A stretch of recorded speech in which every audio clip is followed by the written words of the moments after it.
Hello दोस्तों, आप सभी को मेरा नमस्कार। स्वागत करता हूं आपके अपने यूट्यूब चैनल में। आज हम बात करेंगे मिर्क इलेक्ट्रॉनिक लिमिटेड शेयर के राइट इशू के बारे में। राइट इशूज़ का शेयर हाल ही में आया हुआ है। बहुत ही छोटा टाइम पीरियड है इसके राइट इशू के लिए, और जो भी इसके एग्जिस्टिंग शेयर होल्डर हैं या इस शेयर को लेने का प्लान कर रहे हैं, उनके लिए ये जानकारी काफ़ी महत्वपूर्ण है। क्योंकि यदि आप राइट इशू को ठीक ढंग से नहीं समझते हैं तो अनजाने में आपसे कई सारी गलतियां हो जाती हैं और आप नुकसान कर बैठते हैं। तो चलते हैं इसके राइट इशू की जानकारी लेते हैं। उसके पहले कंपनी का छोटा सा ओवरव्यू दे देता हूँ, फिर राइट इशू की पूरी मैं डिटेल आपको बताता हूँ।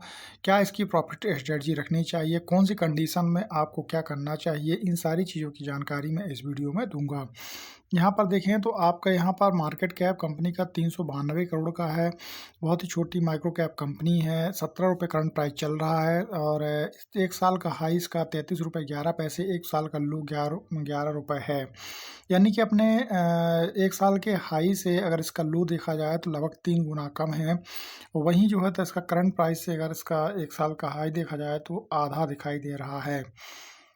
तो यहाँ पर आप ये समझ सकते हैं कि प्राइस इस समय अभी निचले लेवल पर है। कंपनी बहुत पुरानी है, 1981 की कंपनी है। इलेक्ट्रॉनिक प्रोडक्ट्स वगैरह बनाती है कंपनी। और यहाँ देख सकते हैं आरओसी आरओई उतने बेहतर कंपनी के नहीं है, नेगेटिव दिखाई दे रहे हैं। कंपनी की बुक वैल्यू भी काफ़ी कम है, मात्र 5.44 रुपये का दिखाई दे रहा है। तो यहाँ पर बुक वैल्यू भी कम दिखाई दे रही है। प्लस परसेंटेज भी कंपनी का 34.5% है, यानी कि प्रमोटर की होल्डिंग्स में जितने भी शेयर है उतने उसके 34.5% जो है प्लस्ड हो रखे हैं। कंपनी का प्रॉफिट जो है पिछले 5 वर्षों में 12.5% रहा है। आरओई 10.2% रही है। स्टॉक इंडस्ट्री का पी 37.8 है। इसका स्टॉक का पी दिखाई नहीं दे रहा है। यहाँ पर सेल्स ग्रोथ देखें तो निगेटिव रही है कंपनी की, और यहाँ पर प्रॉफिट ग्रोथ देखें तो 96.5% की प्रॉफिट ग्रोथ बढ़ी हुई है।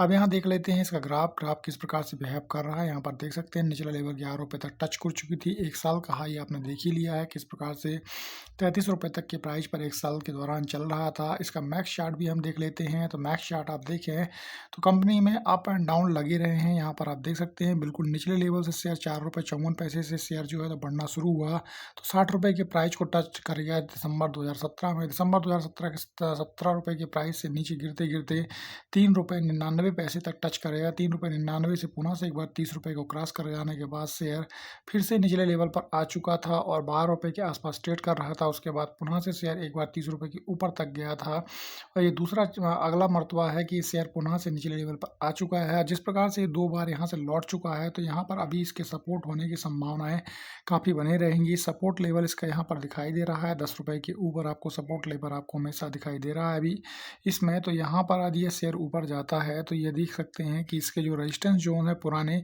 वही जो है इसके अगले रेजिस्टेंस जोन काम करेंगे। तो 20 रुपये से 30 रुपये तक के जो है इसके रेजिस्टेंस जोन रहेंगे। इसी जो है तो प्राइस पर शेयर के ज़्यादा चलने की संभावनाएं आगे भी बनी रहेंगी।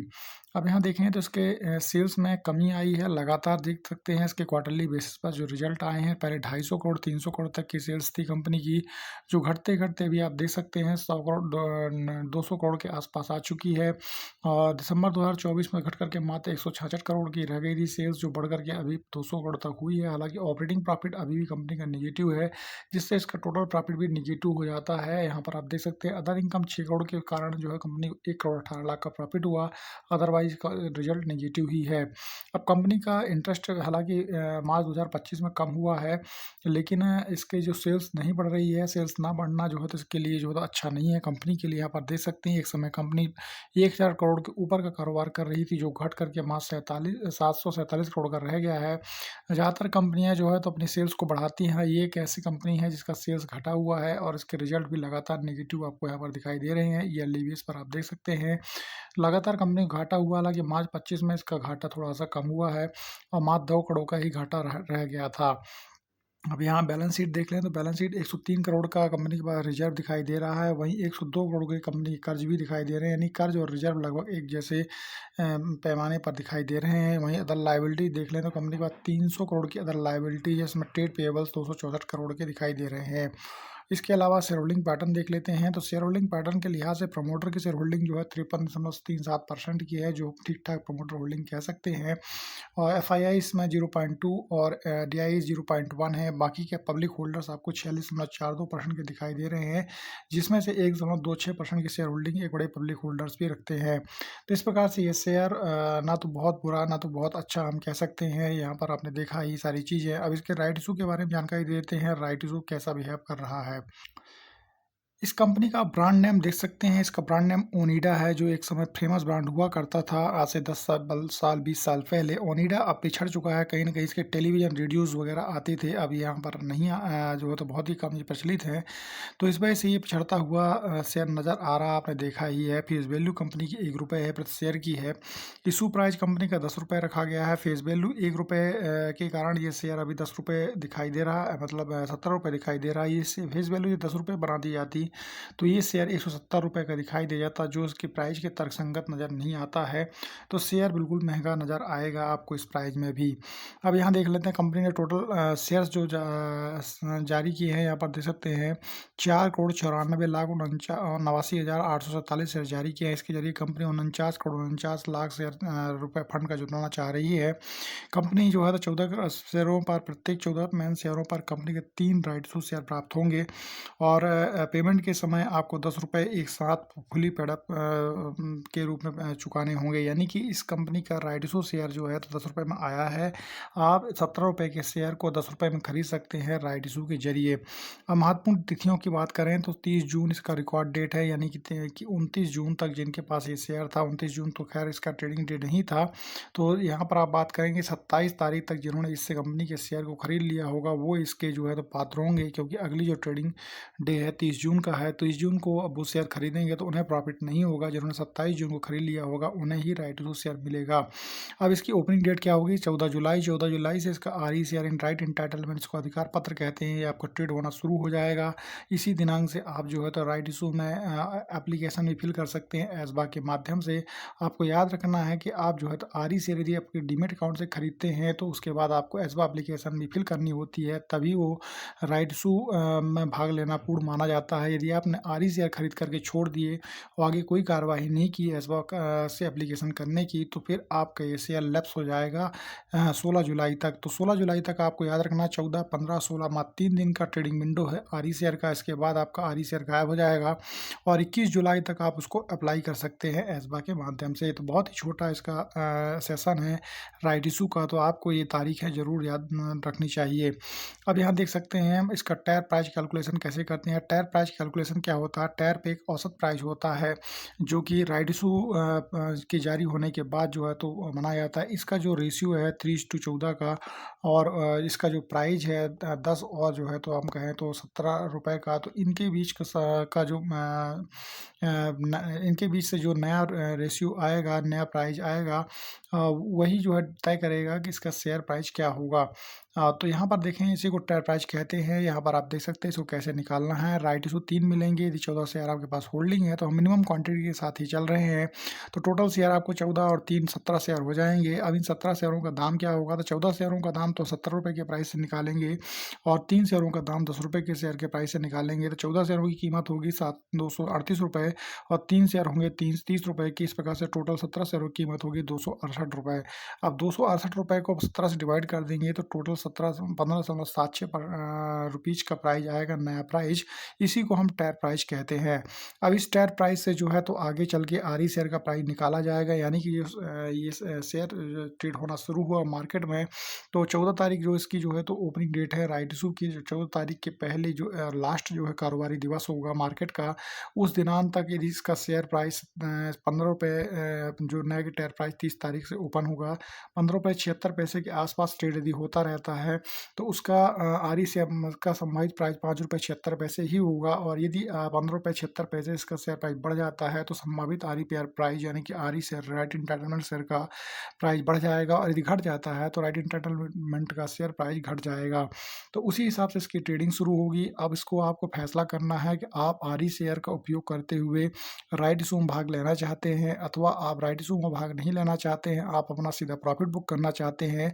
तो यदि आप अपना सीधा प्रॉफिट प्रॉफिट बुक करना चाहते हैं तुरंत, यदि आपको अच्छे प्राइस मिल रहे हैं आरई शेयर को सेल करने से, तो फिर आप उसको डायरेक्ट अपने डीमैट अकाउंट से सेल कर सकते हैं। फिर इसको आपको कुछ भी नहीं करना है।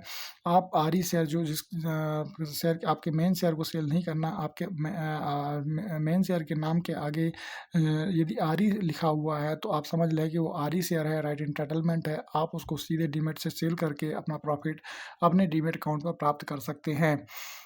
और यदि आप इसको सेल नहीं करना चाहते हैं, अप्लाई करना चाहते हैं, तो आप उसको जो है तो एस्बा के माध्यम से अप्लाई भी कर सकते हैं। अब आरई शेयर में 10 रुपये का आवेदन करें और उसको होल्ड कर लें। यदि आपको लगता है कंपनी ठीक ठाक है, अच्छा ब्रांड है और ये भविष्य में अच्छा परफॉर्मेंस कर सकती है, तो आप उसको जो है तो उसको आरई शेयर को आवेदन कर सकते हैं। और 10 रुपये के हिसाब से यदि आप 300 शेयरों पर आवेदन करेंगे तो 3000 रुपये का आपका मूल्य आएगा। और यदि प्राइस बढ़ कर के भविष्य में 70 रुपये तक चला जाता है, तो आप उसमें से जो है तो मेन शेयरों के रूप में जब इसकी लिस्टिंग होगी, तो इस प्रकार से इसका प्रॉफिट आप प्राप्त कर सकते हैं।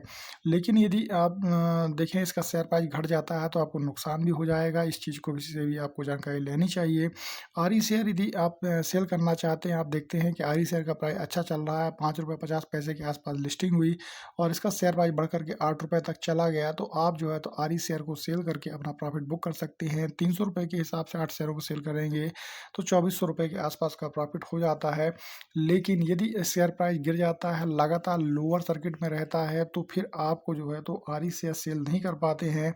तो और यदि लेकिन मेन शेयर का प्राइस ठीक ठाक चलता रहता है, तो फिर बेहतर यही होता है कि हम मेन शेयर को सेल कर लें उसी अनुपात में। जैसे कि 300 आरई शेयर यदि आपको मिले हैं, तो 300 मेन शेयरों को जो भी प्राइस चल रहा है 15 रुपये 16 रुपये के आसपास, तो वहाँ पर आप सेल करके फिर आरई शेयर जो है 10 रुपये से राइट इशू खरीद सकते हैं। तो इस प्रकार से एटलीस्ट 5 से 6 रुपये का प्रति शेयर से आपका प्रॉफिट बुक हो जाता है। इस प्रकार से आप समझें कि यदि आपको आरई शेयर सेल करने को नहीं मिलता है, तो आप राइट इशू में अप्लाई करके मेन शेयर को सेल करते हुए राइट इशू में अप्लाई कर सकते हैं। जब आप क्वांटिटी नहीं बढ़ाना चाहते हैं, जब आप क्वांटिटी बढ़ाना चाहते हैं, तो सीधे आरई शेयर को अप्लाई कर सकते हैं। फिर आपको मेन शेयर बेचने की ज़रूरत नहीं है। और यदि आप जो है तो क्वांटिटी नहीं बढ़ाना चाहते हैं और आरई शेयर को नहीं सेल कर पा रहे हैं, तो फिर आप उतनी क्वांटिटी में मेन शेयरों को सेल करके आरई शेयर को अप्लाई कर सकते हैं। अब देखिए, मुख्य शेयर बेचें और उसी पैसे से राइट इशू में आवेदन करें। मैं आपको बता ही चुका हूँ कि यदि आपके पास फंड नहीं है एक्स्ट्रा शेयर खरीदने के लिए, तो आप ये एक तरीका अपना सकते हैं कि अपने मेन शेयरों को सेल कर दें। 15 रुपये 16 रुपये जो भी प्राइस पर चल रहा है, वहाँ पर आप उसको सेल करके अपना पैसा प्रॉफिट बुक कर सकते हैं। और फिर उसको 300 रुपये में 30 रुपये में 10 रुपये में 300 शेयरों के लिए आवेदन कर सकते हैं। तो इस प्रकार से आपको कुछ प्रॉफिट भी मिल जाएगा और अप्लाई करने के लिए आपका पैसा भी फ्री हो जाएगा। तो इन चीज़ों को आप अपना सकते हैं राइट इशू में। तो इस प्रकार से आपने समझा होगा कि कैसे राइट इशू में भाग लिया जाता है, कैसे राइट इशू में हमें एप्लीकेशन करना चाहिए। तो यह राइट इशू सोचने का तरीका ये है कि राइट इशू में हमें किस में ज़्यादा प्रॉफिट होगा, आरई शेयर को सेल करने में प्रॉफिट होगा कि आरई शेयर को बाई करने में प्रॉफिट होगा कि मेन शेयर को सेल करने में प्रॉफिट होगा। ये सारी स्ट्रेटजीज आप जो है तो खुद से भी महसूस करके अनुमान लगा करके और जो है तो चीज़ों को देख करके अपना सकते हैं और अपने प्रॉफिट को बढ़ा सकते हैं। तो ये सारी जानकारी मैंने आपको इन्फॉर्मेशन के पर्पज़ से दी है, तो इसलिए आप जो है तो इस बात को ज़रूर याद रखें कि आपको अपनी ही बुद्धि का उपयोग करना है, ना कि किसी की सलाह में आकर के इन्वेस्टमेंट वगैरह करना है। और मेरे द्वारा दी गई जानकारी यदि आपको पसंद आती है तो वीडियो को लाइक ज़रूर करें, चैनल को सब्सक्राइब करें इस प्रकार के और वीडियो देखने के लिए। तब तक के लिए जय हिंद, जय भारत, थैंक यू। मिलते हैं अपने अगले वीडियो में।